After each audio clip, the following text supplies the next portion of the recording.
Good morning, ladies and gentlemen, and thanks for joining the Mphasis Q3FY23 2023 earnings conference call. I am Aman, your moderator for the day. We have with us Mr. Nitin Rakesh, CEO of Mphasis, and Mr. Manish Dugar, CFO. As a reminder, there's a webcast link in the call invite mail that the Mphasis management team would be referring to today. The same presentation is also available on the Mphasis website, www.mphasis.com, in the investor section under financial and filing, as well as on both the BSE and NSE websites. Request you to please have the presentation handy. As a reminder, all participant lines will be in the listen-only mode, and there will be an opportunity for you to ask questions after the presentation concludes. Should you need assistance during the conference call, please signal an operator by pressing star and 0 on your touchtone phone. Please note that this conference is being recorded. Before we begin, I would like to state that some of the statements made in today's discussion may be forward-looking in nature and may involve certain risks and uncertainties. A detailed statement in this regard is available in the Q3 result release that has been sent out to all of you earlier. I now hand over the floor to Mr. Nitin to begin the proceedings of this call. Thank you, and over to you, Nitin. Thank you, Aman, and thanks everyone for joining us today. I know it's a busy day with multiple earnings calls, and we appreciate your interest in Mphasis. I trust everybody has had a chance to review our earnings release documents, including the presentation. Though the macro environment has progressively gotten more challenging over the past few months, we continue to see interest in strategic areas of technology transformation. Enterprises continue to prioritize investment in areas such as cloud adoption, data engineering and strategic data assets, as well as areas like cybersecurity and customer experience and support transformation. As the latter also leads to a significant cost takeout opportunity given the high cost base of customer support operations. We see specific themes resonating across industries in 2023, including banking and insurance, themes that facilitate accelerated transformation and digitization. Despite the resource environment easing up over the past couple of months, there is still scarcity of talent to address specific niches or segments in these areas. Our investment in tribes that you heard me talk about previously are well aligned to play in these themes. On the other hand, providers most exposed to vendors to offerings related to operating legacy tech architecture systems and data centers, mainframes and traditional support, etc., may find budgets in such areas getting squeezed in 2023. Our consistent performance in apps and in anchor verticals such as BFS is thanks to our ability to profitably place such themes. Our Q3 FY23 revenue represents a 5.7% YOY growth in constant currency terms. Direct revenue declined 2.8% sequentially and grew 6.4% year over year in constant currency terms. Our mortgage LOB, largely represented by digital risk, experienced significant volume ramp downs in this quarter, the magnitude of which was unanticipated and unprecedented. This business has experienced the perfect storm hammered by the trifecta of the trajectory of rate, consumer price inflation, and sluggish home sales, even as leading banks prepare for a mild recession in 2023. While mortgage rates have resumed their decline in the recent times, the market remains hypersensitive to rate movements, with purchase demand experiencing large swings relative to minor changes in rates, leading to a freeze-up in activity in residential real estate markets in the US. The contribution of digital risk, our mortgage UK subsidiary, now stands at 8.8% of third quarter FY23 revenue. Within digital risk, the contribution of the most vulnerable mortgage subsegments, namely origination and refinancing, has declined to 20% of DR revenue, or within 2% of our overall revenue. That being said, DR is a valuable piece of the business portfolio for the synergies and cross-selling opportunities it provides us on IT and applications with the same clients, as well as providing a key connect to the business owners at large banks, in addition to the CIO org. It allows us to pursue integrated deals, which we believe is a source of our competitive advantage in that domain. Given the extreme volatility that our mortgage business has faced, the headwind which we regard as cyclical, our overall direct performance may not give an accurate representation of the state of the other LOBs, particularly in our focus areas. Hence, we have provided performance cuts excluding DR wherever appropriate. Including DR, our direct business has grown sequentially and as well as at 15% year over year in constant currency terms. Managing this duality is akin to running on a two-speed track, one having speed breakers applied with greater force in short order, and the other one in which we try to sustain a robust growth in the face of economic headwinds. In keeping with the duality theme, we are providing some growth numbers here excluding digital risk. Our financial year to date FY23 direct revenue growth is at 24.5% in constant currency terms, and compared with the FY20 constant currency of overall revenue at 17.3% for direct business. The direct business accounted for 94% of revenue in this quarter. EFC's contribution to our revenue is now less than 5% at 4.8%, and given the low and declining contribution of this business to our overall revenue, direct business growth reflects more fully in the overall growth. Regarding geographic growth, direct business in Americas has recorded an overall growth of 6.2% in constant currency, weighed down by the mortgage LOB. Excluding digital risk, the US grew at 17% YY in constant currency. From a services perspective, our application service line has been a driver of our growth, with 19% growth in direct apps in this quarter, following on from a 34% growth in the second quarter of FY23, driven by market share and wallet share growth.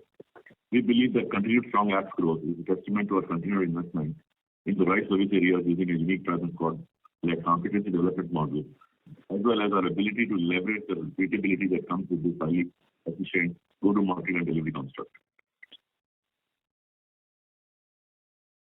Our anchor vertical, BFS, continues to enjoy market share gains. While the overall numbers are impacted by the decline in the mortgage LOB, excluding DR, direct BFS grew 2% sequentially and 17.6% year-over-year in constant currency terms. While we continue to find gains from our positioning of specialization at scale in banking, we are also seeing the contribution of other new engines of growth, especially our smaller verticals such as healthcare, clubbed in the other segment, that grew faster, registering a 37% year-over-year growth in direct. Robust growth of smaller verticals reflects our success of the NCA strategy, about which we have spoken to you in the past. The NCA basket has grown at 30% year-over-year in this quarter. While we've also been able to add some marquee new logos with large spend pools, giving us further growth visibility, as well as reinforcing our differentiation in new segments beside BFS. As mentioned earlier, we continue to consolidate our standing within our key clients, resulting in market share gains. DR has impacted the growth of key client buckets as well. Excluding DR, all our key customer segments grew strong double-digit year-over-year in constant currency. As you can see from the charts, top 5 and top 10 clients have grown consistently, registering 21% and 20% respectively in third quarter in constant currency terms on LTM basis. Excluding DR, LTM growth for top 5 and top 10 is significantly higher at 29% and 31% respectively. Our top 3 clients contributed to 150 million or more each in LTM revenue, with the top client's LTM revenue contribution at over 200 million. Revenue from this client already at an all-time high is set for further growth with strong wallet share gains, as well as the expansion of TAM into newer spend pockets in the last 2 quarters. The average LTM contribution of our top 5 clients exceeds 150 million as well. Our top 6 clients are greater than $75 million each, which we continue to believe is unique for a company in our category. Our top 6 to 10 clients, ex-digital risk, grew at 40% constant currency terms on an LTM basis. Our 11 to 20 client bucket, ex-DR, grew at 30% LTM on constant currency basis as well. As mentioned before, NCA continues to lead with 30% growth year-over-year and is now meaningful to overall growth strategy. We recorded a TCV of $401 million of net new deals won in Q3 of FY23, the second highest ever. We're happy to note that this is well above our recent quarterly average of approximately $300 million per quarter. 24% of the TCV is in new gen areas. Last quarter, that is in the second quarter of FY23, we had noted that our pipeline was up 18% quarter-over-quarter. Converting some of that has resulted in a strong TCV this quarter. Over half the TCV in this quarter accrues from BFS, our anchor vertical, offering visibility of continued growth in this vertical. We have won 5 large deals in this quarter, matching the previous quarterly record, with one deal over $100 million TCV. While we retain our market share with BFS clients, our large deals are increasingly coming from other smaller verticals as well after the BFS, such as insurance and healthcare. We still continue to generate a high percentage of our TCV through proactive deal pursuits. The win rates are materially higher than in competitive RFP situations. As we report our TCV on a net new basis, excluding renewals, we find the correlation between our direct TCV and revenue growth to be reasonably high at 0.85. This correlation, while has declined recently due to DR ramp downs, the conversion of TCV into revenue on a gross basis largely continues to be on expected lines. Behind our strong TCV track record is our evolved and continuously evolving presence squad model, driving the themes of cloud-led transformation. This model, which has helped us scale our ability to service the growing pipeline and to close more deals, continues to mature. The portfolio squads will in each stride continue to ensure that we constantly evolve our solutions, adopting newer tools and methodologies. Almost all our pipeline is tribe-driven and is up 6% sequentially and 27% year-over-year, despite record conversion from pipeline to new source TCV in the last 4 quarters. Our pipeline is well distributed across verticals as well. BFSI continues to generate the highest share of pipeline at 56%, despite large conversions in Q3. Pipeline in ex-BFSI verticals has grown at 86% year-over-year, suggesting that our aggressive hunting beyond anchor BFSI segments and strategic hunting with large deals to drive NC expansion is working well. Into our client metrics, our track record in migrating clients from one revenue bucket to the next continues to be healthy. In this quarter, we sequentially added to our count of clients in the years 5 million and 20 million revenue categories. As mentioned, we won 5 large deals in this quarter, taking the total large deals in the last 4 quarters to 13 compared to 8 in the previous period. Coming to our financial metrics, our margin philosophy affords us the flexibility to manage our profitability in the volatile environment. EBIT margin at 15.3% is within the stated band, and in this quarter, we have substantially improved the pyramid with pressure billing at an all-time high in absolute and percentage terms. We have taken some proactive actions in line with the performance norms and intend to improve developer productivity and efficiencies. These actions have helped manage margins despite the significant digital revenue drop.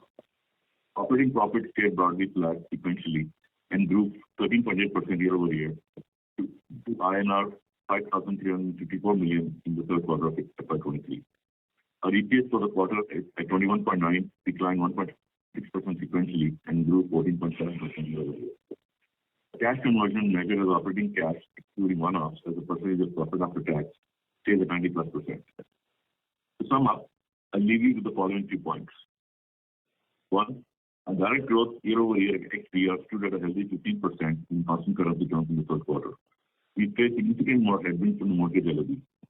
DR is now less than 9% of revenue. That being said, mortgage services remain an integral part of the business portfolio for the strategic benefits that I talked about for cross-selling and integrated large deal size.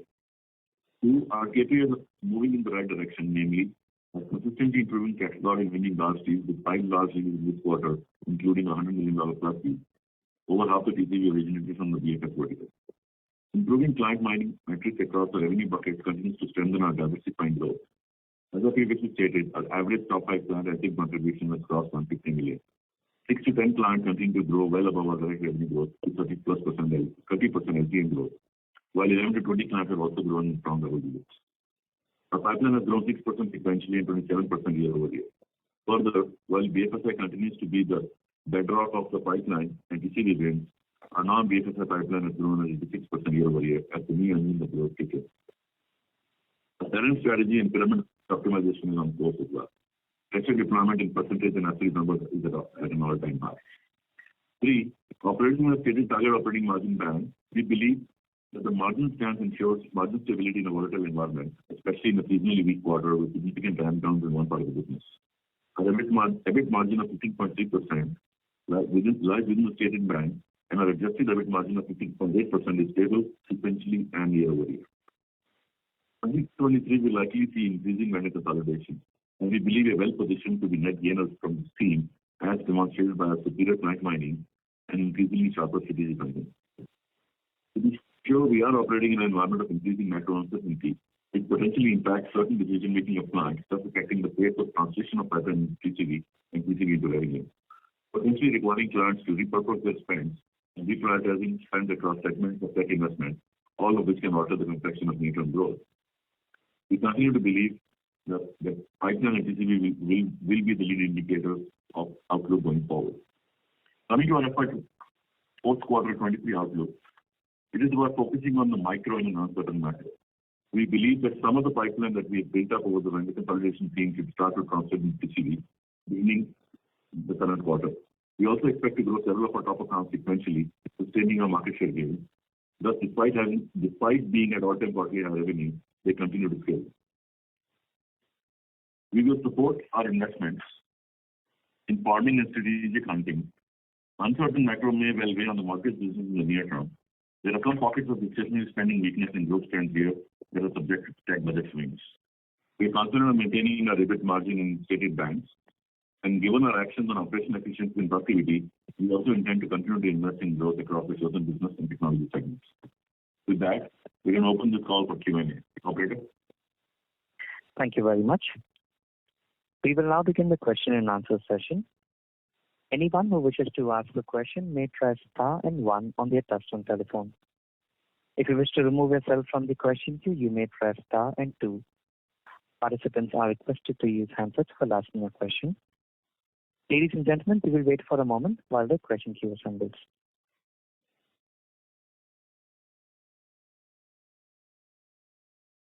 First question is from the line of Mukul Garg from Motilal Oswal Financial Services. Please go ahead. Thank you. Maybe to start with, on the mortgage part of the business, how should we see this in the near term? I know the visibility is fairly low right now, but obviously, and you have in earlier quarters also indicated that this is kind of bottoming out before the shock, which we saw this quarter with the kind of environment which is there in US. How should we see this business, beyond maybe next 1 to 2 quarters? Is this something which is now coming close to stabilizing, or again visibility is low here? So, Mukul, I think let me explain to you the structure of our mortgage business as well as the state of the union when it comes to the residential real estate market in the US. If you look at our current business, it's primarily made up of 3 buckets of services. First bucket is originations. That used to be the only business we were in a few years ago. Just to give you a sense, we've seen a volume drop between refinance and new purchases of about 80% in the last 4 quarters.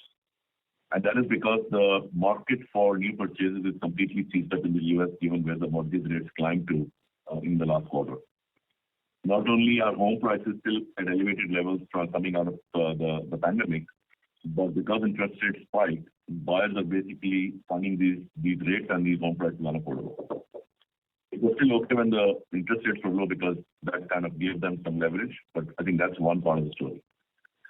To bring diversification into the business, as we stated, many quarters ago, and we continue to talk about it, we actually added a home equity line of it to the business over the last few quarters. And that line of business has a negative correlation because as home prices were up and new purchases, were down, you still had a lot of homeowners cashing in on the equity as the economic environment changed. That correlation worked well for the last 3 or 4 quarters, but given just the total freeze in the market right now, we are also seeing a decline in volumes in the home equity business, and that's what we saw playing out in the third quarter.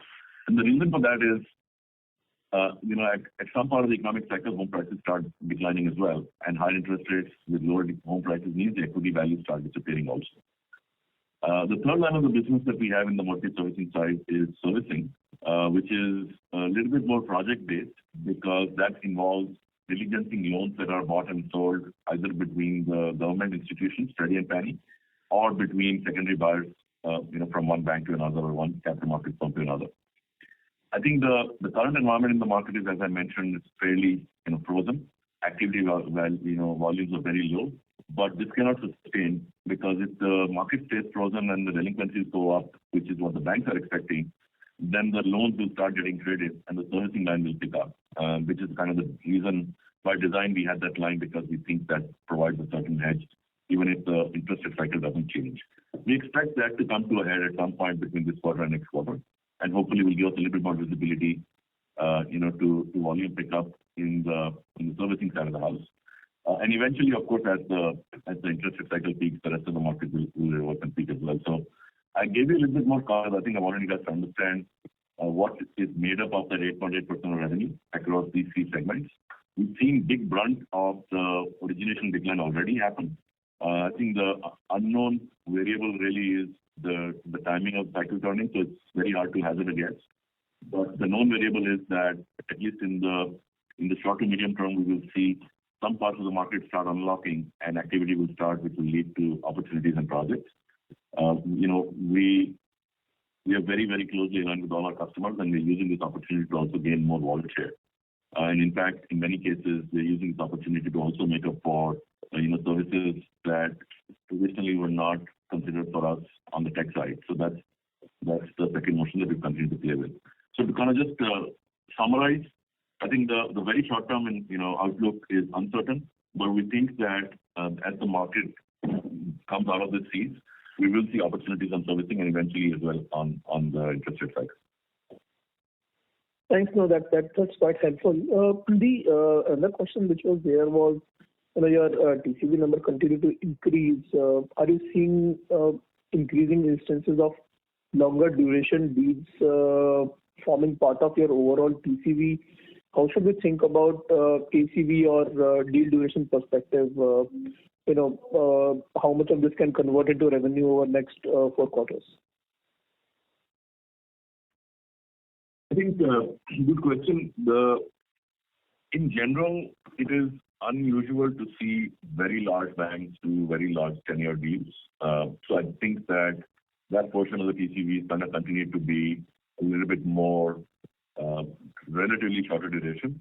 But there are deals that do stretch out into multi-years as well. I think we talked about a deal that we signed that was a 10-year deal early last year. I think in the current quarter, the makeup is, I wouldn't say very unusual. We don't have very long-term deals, but we also don't have just short-term deals. So it's a fairly good mix. I think the reason we give the correlation metrics is so you can actually see how that's going to convert to revenue.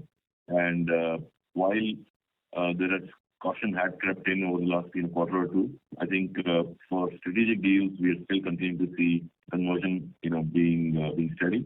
But there's definitely, it takes harder work for us to convert a deal and then convert that to revenue compared to this time last year. So I think correlation is pretty strong, and that should give you a good visibility into the next 4 quarters. Question. Thank you. The next question is from the line of Kawaljeet Saluja from Kotak Securities. Please go ahead. Hey, hi, morning, everyone. Happy New Year, Nitin. A couple of questions. First, Nitin, is that when you look at your performance in the last 3 quarters, it has been fairly muted. Is it entirely due to mortgage exposure, or were there any areas in which Mphasis could have done better?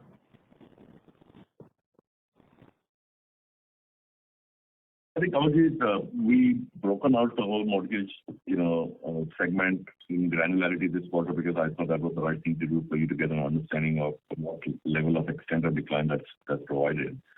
I think there are a couple other pockets of weaknesses. None of them are not unknown to you, so they're all well understood. We called out the weakness in some segments in high tech last quarter. I think we had an unexpected furlough in Q2, and that continued in Q3 in that segment.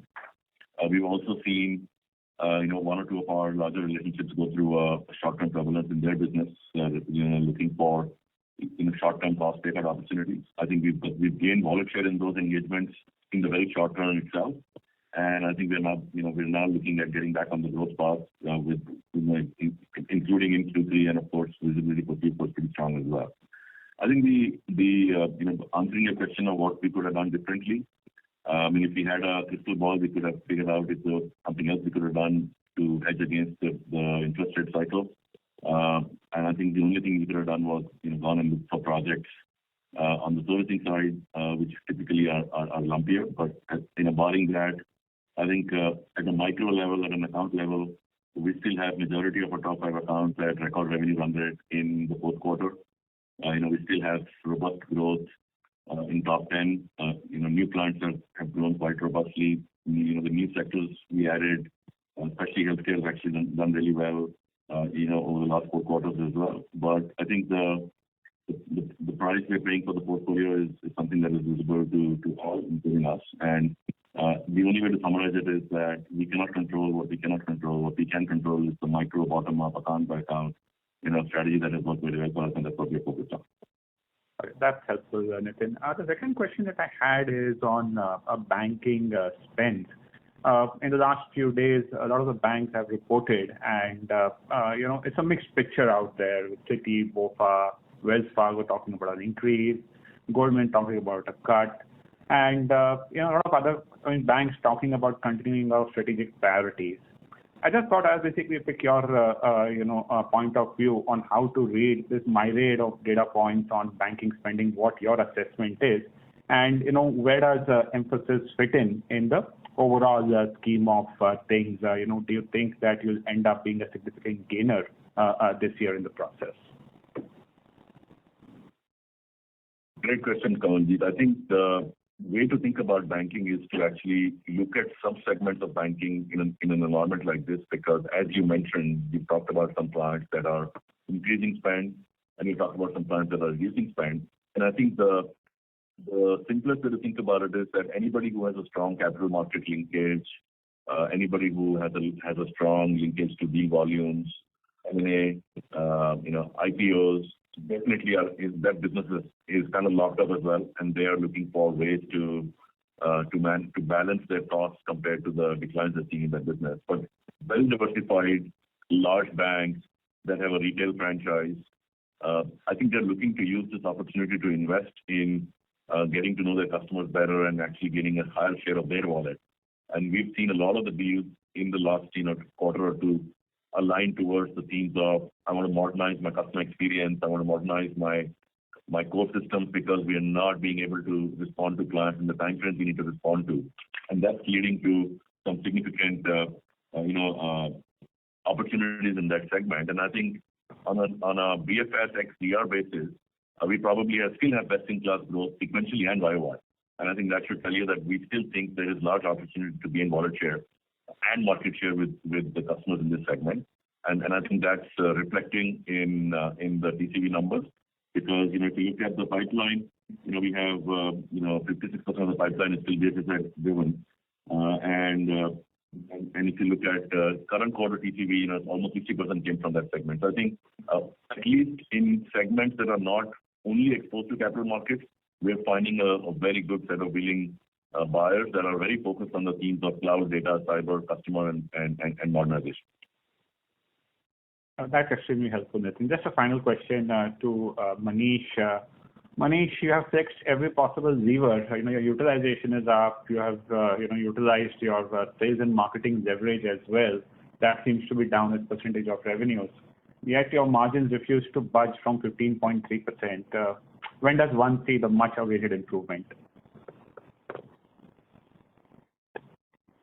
Well, we have stated earlier that the objective will be to invest for growth while maintaining margin in a stable, narrow range.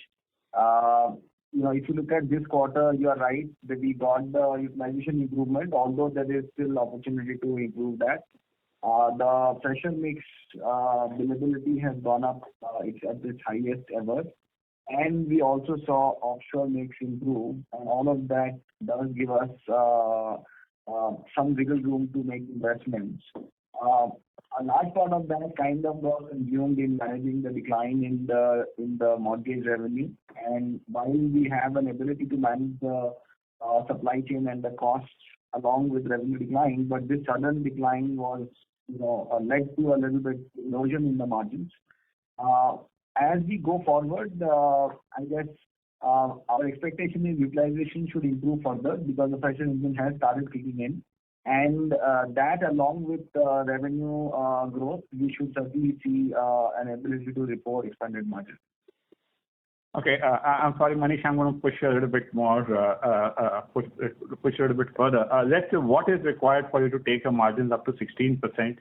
And, actually, let's not even talk about 70% because that seems to be also the realm of possibility right now. But, what is required for you to take the margin up to, let's say, even the 16% number? The supply chain, if you remember, Kamal, when we guided that 15.3 to 17, we were expecting the supply chain situation to become much better. It has improved over the last few weeks. Attrition has reduced. We are seeing lesser pressure on compensation. but we are still not at the place that where we would like it to be. And this revenue decline was unexpected with the significant tightening of the volumes because of interest rate movement was unexpected. And coupled that with the HELOC business as well getting affected. I guess the macro, like Nitin mentioned, is not in our control, so we can't say when the interest rate reversal will happen. But even without that, we should start seeing the revenue coming back on track. So when the revenue comes back on track and we start seeing the supply chain becoming even more eased, there should be an expansion in margin. When we get to 16 is something that's difficult to say, but we should certainly be able to get to that in not too long from now. And Thomas, if I can just add to what Manish said, I think actually personally I'm very, very pleased with the fact that we've optimized a lot of these levers, whether it was lateral bench reduction, pressure reduction, offshore increase, all of those have been efforts that we've been, undertaking for the last few quarters.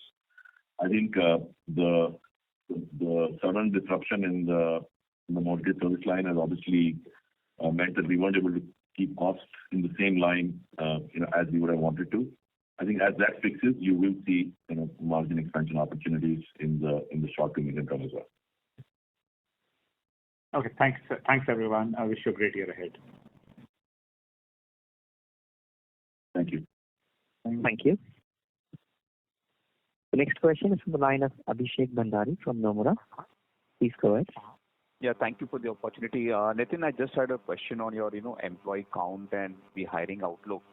So, this quarter we have seen, some bit of reduction on your employee headcount by almost 1,200 people, both on-site and offshore. Is it mostly to do with the continued attrition, or there has been some, involuntary, attrition as well? Keeping in mind, what kind of demand outlook we have at least for next few quarters. And if you could also, highlight what are your hiring plans going forward.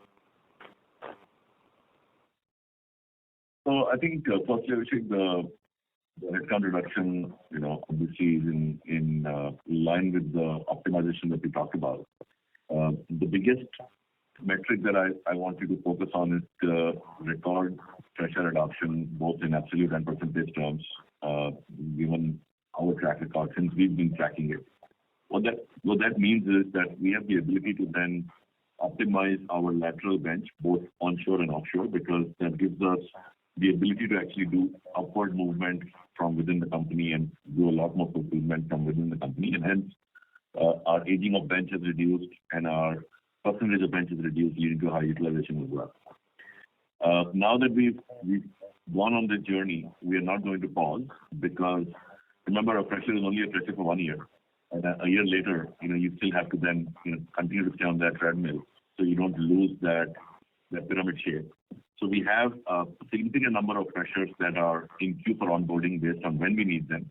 And we also have a pretty clear idea of their skill sets, as well as the time required to actually absorb them into the billable workforce. So I think that gives us the confidence that we can operate at a slightly optimized or a more optimized point of view. And hiring plans will continue to be optimized based on the demand forecast that we run for on a rolling 2-quarter basis. So I think I wouldn't read the bench optimization as a view on demand forecast, but I would definitely read that as the restructured supply chain that we've been focused on over the last few quarters.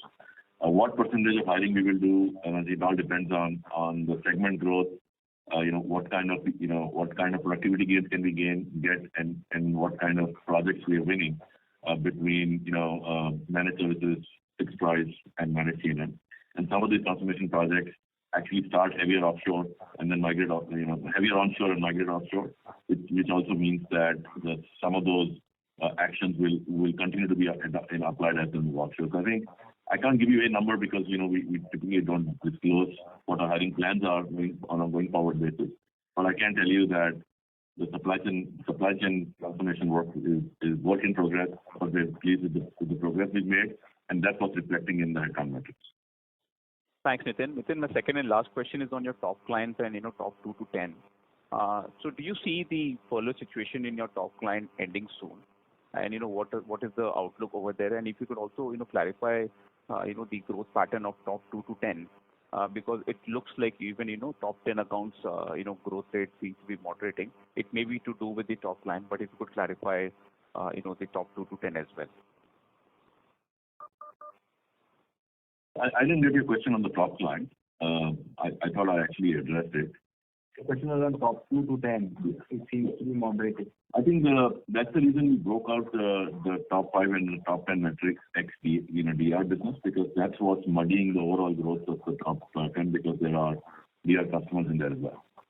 So I think if you look at the number ex DR that I called out, that will give you a little bit clearer picture of what that metric is, and I'll repeat that for you.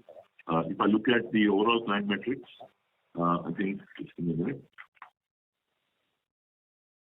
7 to 20, 40%. No, why don't you go ahead?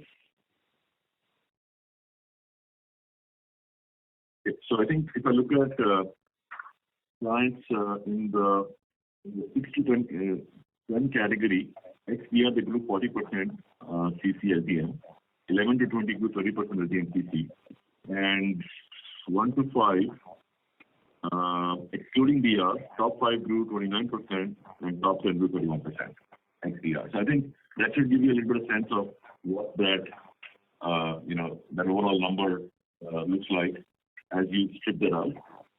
Having said that, I think you talked about select pockets of weakness that are also reflected in between TMT and some of the other clients more attuned to the e-commerce volumes. There, I think we think we are behind. That's behind us, and that those businesses are on track. I think we'll continue to watch the post furlough impact on the high tech side as well. But at least to me, it looks like that's behind us. Thank you, Nitin, and have a good 2023. Thank you. Thank you. Thank you. The next question is from the line of Nitin Jain from Fairview Advisory. Please go ahead. Yeah, thank you for the opportunity. So, post the Q1 earnings call earlier in the year. Again, I request you to use the handset, please. The voice is not very clear. Yeah, can you hear me now? Hello? Please go ahead. Yeah, so post the Q1 earnings call, the guidance was that revenue growth should pick up as the year progresses. So, but on the contrary, we have seen that the gap between TCV and revenue growth have widened with every quarter, and this is despite the TCV ramping up from the average 250 million that we used to do last year to almost 400 million now. So, I mean, the numbers are kind of speaking for themselves. So, how bad do we think it can get in the short term before things actually start to look up? And my second question is on the margins. So, in the last 3 calls, the management has guided that there is an upward bias to the margins, and as the attrition cools down, there should be a significant pickup in the margins. So, however, we continue to be right at the bottom of the guided band. So, are these margins net of the blink adjustment, or it's not included in the 15.3 yet? Thank you. So, Nitin, let me take the second part first. Manish here. The margins are reported margins after adjustment of valuation because of M&A. We did say that there is an outward bias to the margin, and we have had events which have happened post those discussions leading to the expansion not happening. For example, the Fed increasing the interest rate twice by 0.75 is completely unprecedented, which had an impact on the mortgage business, as Nitin was explaining, leading to a significant decline in revenue. And while we had not just one but multiple levers firing from a operating margin improvement perspective, a lot of those kind of got absorbed by the revenue decline. So far as the growth is concerned, I think the answer again is the same. This mortgage was not projected at that point in time. I would say that if you look at ex mortgage, we are we are doing reasonably okay. And then, outside of the mortgage business, the other businesses have had softness because of the macro effect, whether it is geopolitical situation or whether it is inflation or recessionary conversations in the US. So, it's difficult to give a reconciliation between what we said in Q1 versus where we are today, but I think most of what has changed has been, unexpected events and not necessarily, something that we could have predicted at that point in time. Just to put in context, this time last year, the consensus was 425 bit spikes by Fed to 2022, and I know we both know how that played out. So I think the reason we broke out numbers XDR is so you get a better sense of what that breakup of growth is and the breakdown of segments and sources of growth are. So hopefully that will give you, as you absorb the data we gave out in the earnings deck, that will give you a little bit more color on how to think about it going forward.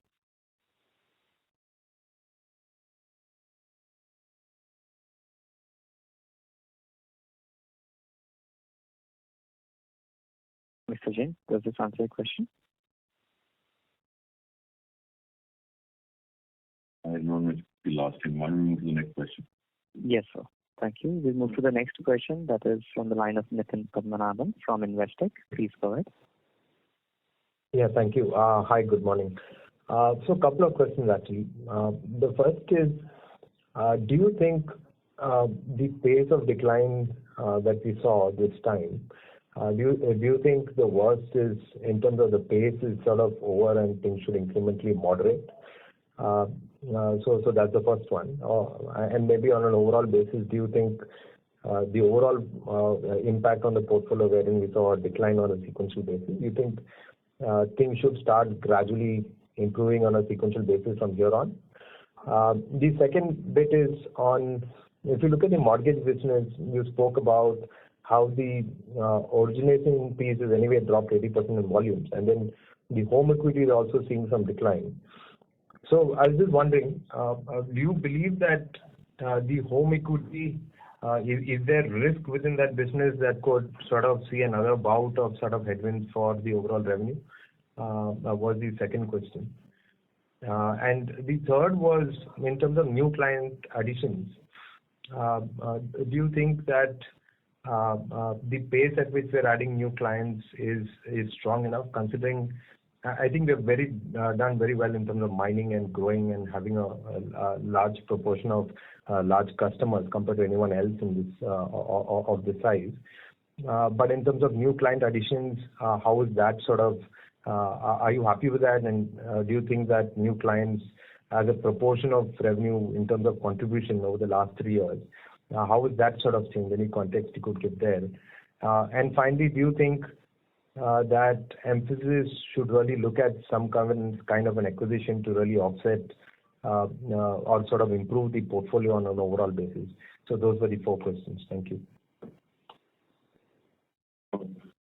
Let me take the DR questions first. I think at least the decline in originations at 80% seems to have taken a large beating. I think there definitely is some residual risk in the current book of business because we can't forecast what we control, which is the environment. But as I said, the counter to that is that the market cannot stay seized up for a very long time because this is the key part of the US economy. So that will give us opportunities that will continue to provide some cushion to that decline. But given the reason we broke out the contribution of revenue is because we wanted you to get a sense of what that quantum can look like. Right? So it's what we don't want to happen is the tail wagging the dog. So that's why the 8.8% contribution of revenue in third quarter only from DR gives you a sense of what the residual risk is, and you can assume the rates and the quantums cannot sustain at this rate, of course, for a very long period of time. We do believe that given the fact that a very large portion of the revenue indirect is outside of that, we are only focused on accelerating growth in that, given the the positioning with large clients as well as the TCV wins that we have seen.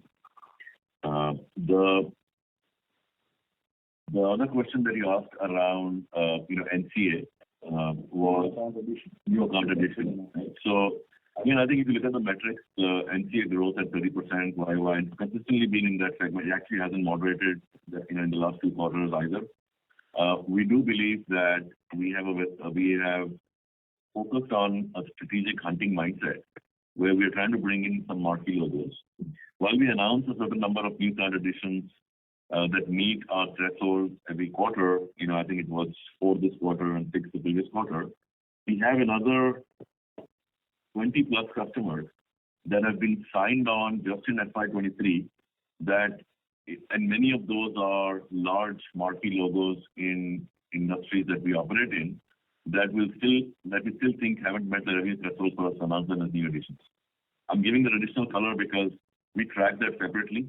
In our industry, some people call them hunting licenses, where we've actually become a strategic provider. We have an MSA in place, and we are now looking for opportunities in those accounts. And I'm talking about marquee logos in healthcare, in travel and logistics, in retail, in banking, in insurance. So I think that should give you a sense that the hunting engine definitely has, we operate with a phasing approach.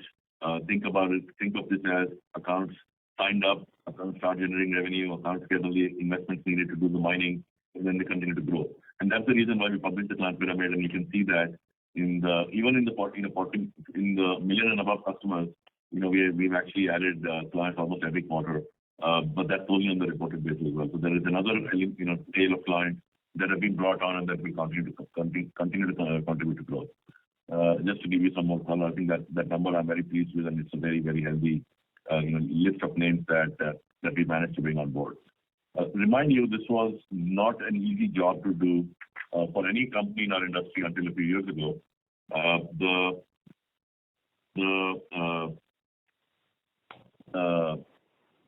opportunity that has come up in the last 2 or 3 years is as every enterprise is looking at the digital pivot and applying transformation, they're now looking for a new set of providers who actually have the ability to do that. And that opens up a crack in the door. And that's what we've been leveraging on for the last couple of years, including, as recently as actually even the current quarter post Q3 as well.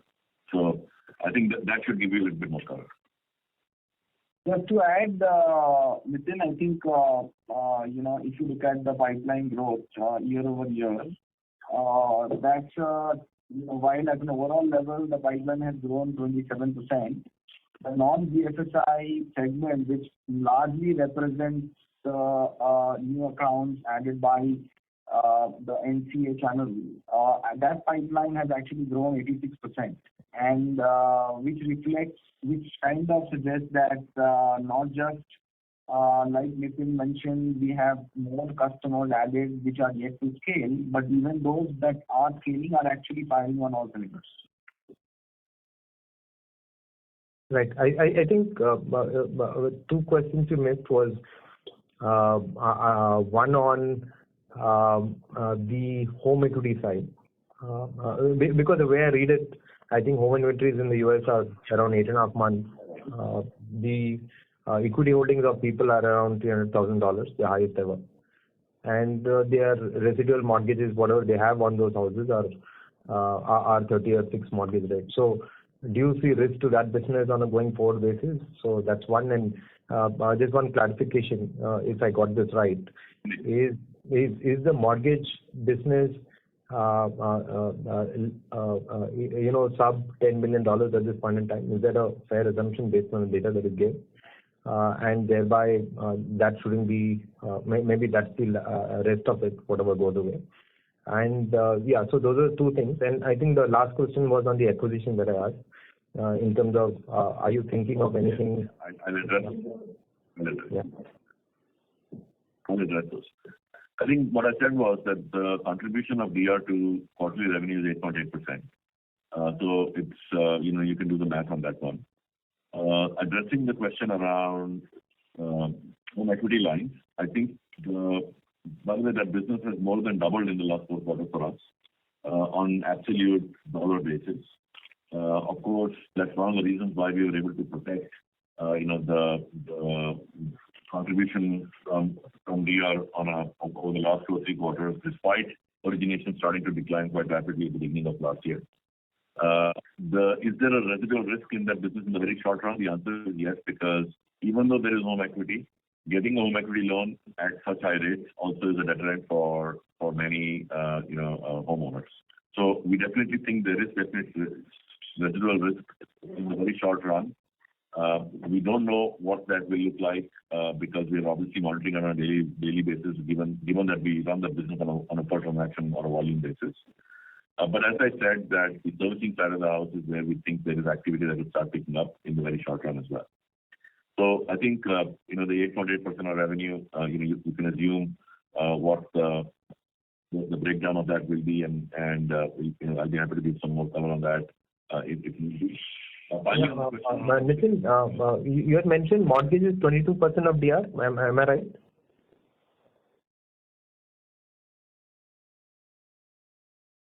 So you mean originations? Yes, originations is 22% of DR. DR is mortgage. Yeah. Origination is 22% of DR is what is. We said it's no. Okay, I got that wrong then. Okay. What I said was it has declined 80% year over year. Okay, you didn't give a number on that. Okay, fine. I don't think we break out. Yeah, we didn't give a number on that. Yeah, sure. The last question is on M&A, and I think the right way to think about it is the question is very pertinent. If you noticed, we announced a new leadership position. We hired a new head of M&A that reports into me, because the intent is for us to look at not only tuck-in but also some strategic deals, given the intent and the desire to grow faster in our chosen areas.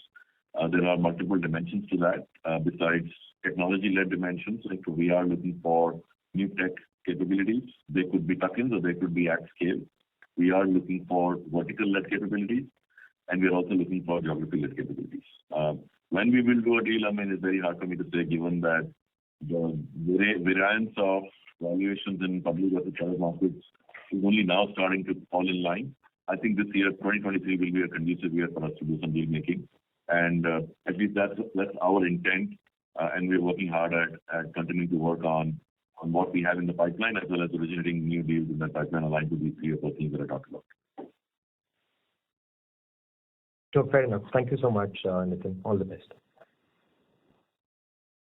Thank you. Thank you. The next question is from the line of Mohit Jain from Anand Rathi. Please go ahead.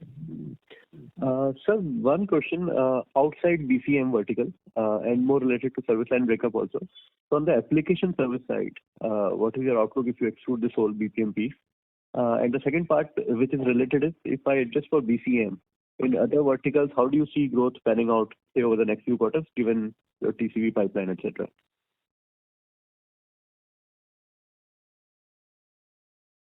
So, Mohit, we looked at the pipeline data by vertical, if you look at it this time, and that talks about both TCV wins as well as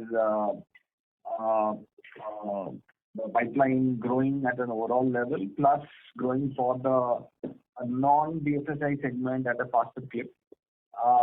We have had some large deal wins which are outside of the BFSI segment as well.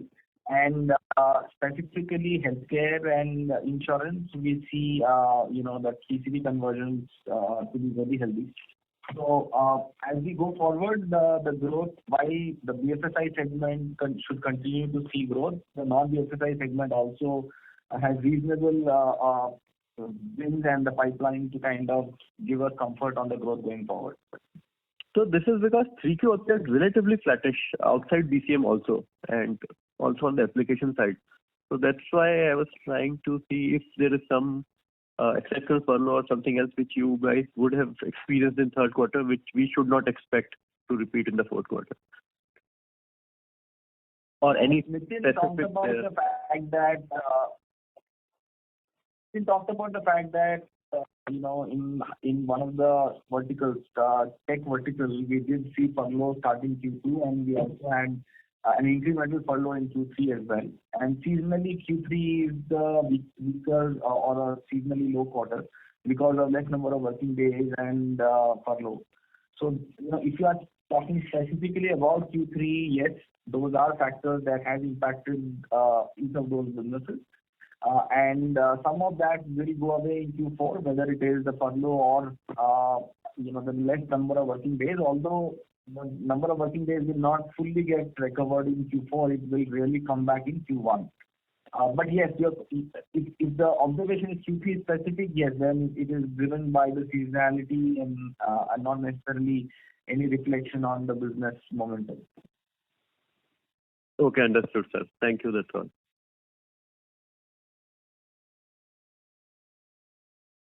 Thank you. The next question is from the line of Abhinav Ganeshan from SBI Pension Fund. Please go ahead.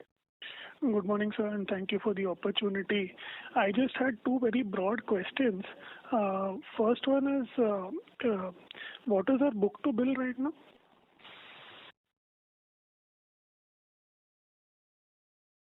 I think we, traditionally book to bill includes the renewals in the overall TCV numbers. We only report net new TCV numbers, and hence we report the correlation. So I think you can make a.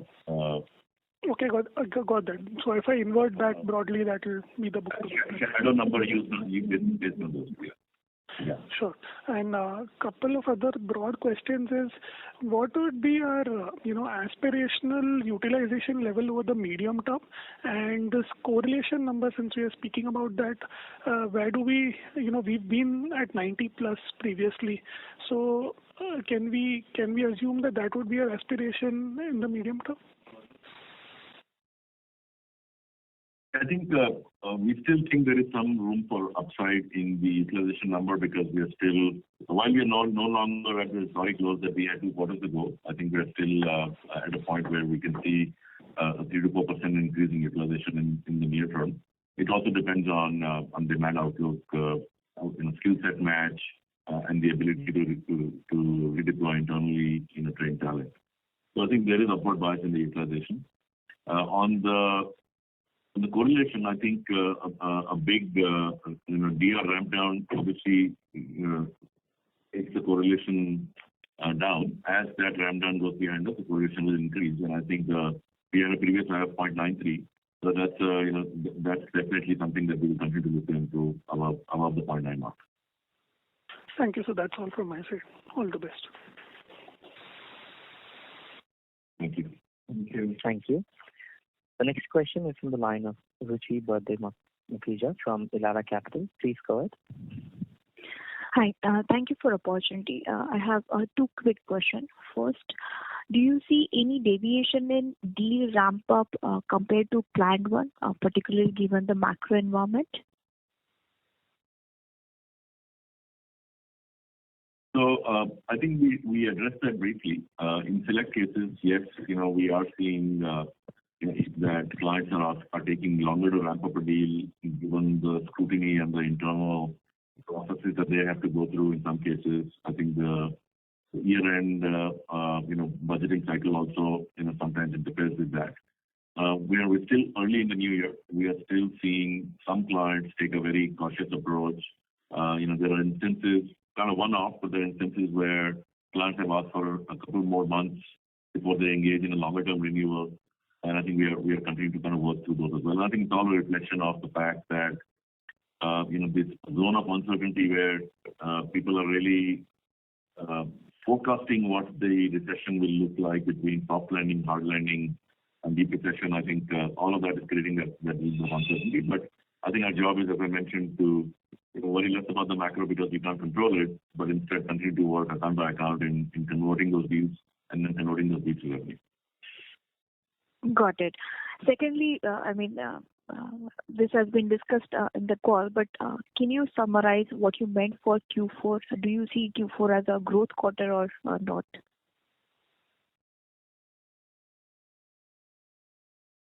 So we talked about the lead indicators for growth are as TCV and the pipeline, and $400 million is one of the largest, the second highest TCV conversion that we have had.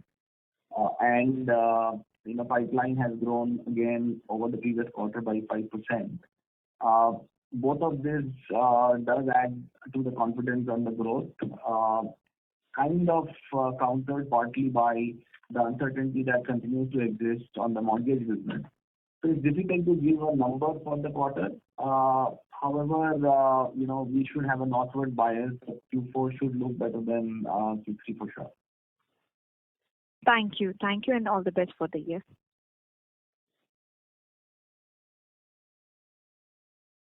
Thank you.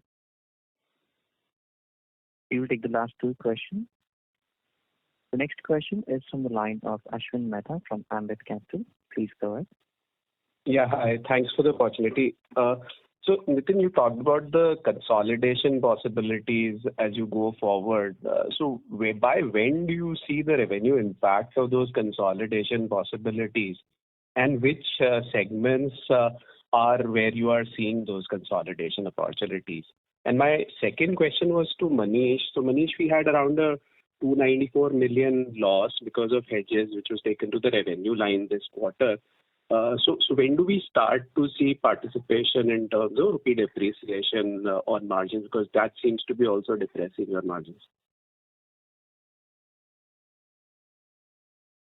So, Ashwin, Manish, I'll take the second question first. As you know, our treasury policy has been to assure us of a certainty of currency rather than operate on a profit center basis. And the stated policy was a coverage of 80% for the next 4 quarters, maybe 100% for the next 4 quarters, and then on a gradual scale reducing for the next 4 quarters. 3 quarters back, we started seeing the exchange rate significantly strengthening, dollar strengthening, and we were already covered for 4 quarters, and the gap between the hedge and the spot became very high this quarter when we ended the quarter at 82.73, leading to a 29 crore impact on the hedge on revenue as well as on the bottom line. We have, for the last 3 quarters, started reducing our coverage, keeping in line with our policy and towards the bottom end.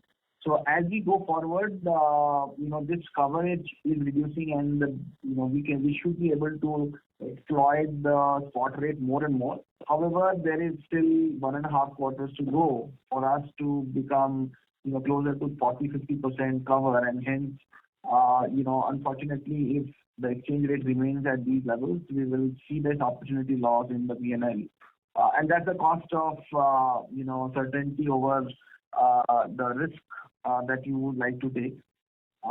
And going forward, depending on how the dollar performs, if we kind of get a view that it will remain stable, we will start taking the cover, but we will be taking the cover at the higher exchange rate. So hopefully we will either reduce this loss or get to a profitability on hedge again. Once we have